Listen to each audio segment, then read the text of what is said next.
First, I want to address the president's unhinged remarks a few minutes ago, begging me to call him. No, I will not call the president, asking him to send troops to Chicago. I've made that clear already. On Saturday, the head of the Illinois State Police received a phone call from CBP's chief patrol agent, Gregory Bovino, indicating that ICE would be deploying to Chicago. It's the first outreach we have received from the Trump administration on this topic. Bovino was short on details and long on rhetoric. So in the absence of significant federal coordination, we've gathered information from unauthorized patriotic officials inside the government and from well-sourced reporters about Donald Trump's plan, which is to deploy armed military personnel to the streets of Chicago. I'm aware that the President of the United States likes to go on television and beg me to call and ask him for troops. I find this extraordinarily strange, as Chicago does not want troops on our streets.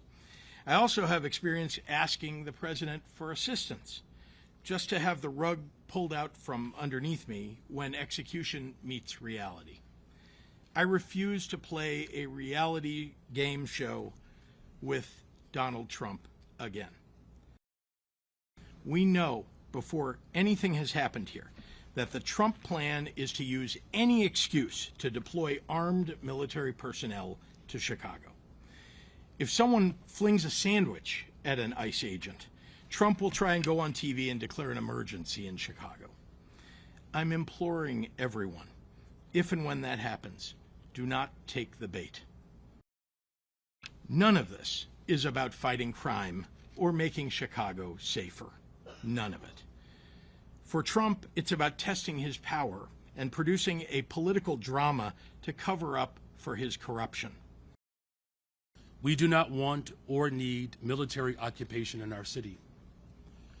We do not want or need militarized immigration enforcement in our city.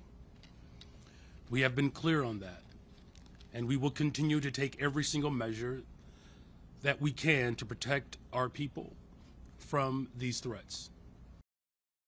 Instead of using militarized ICE agents to terrify our communities here in Chicago, instead of sending in Border Patrol to our city to detain mothers and fathers who have called Chicago their home for decades, working class people who pay their taxes and make our communities stronger, they should direct those resources to taking down gun traffickers so that we can finally put a stop to the violence. And so our call to the president and to his fellow Republicans who want to weaponize the tragedy of gun violence, the Republicans who want to use the pain of families who have lost loved ones to shootings, and who want to use our city as a punching bag. Our response is that they should get their own house in order before they say anything about the city of Chicago.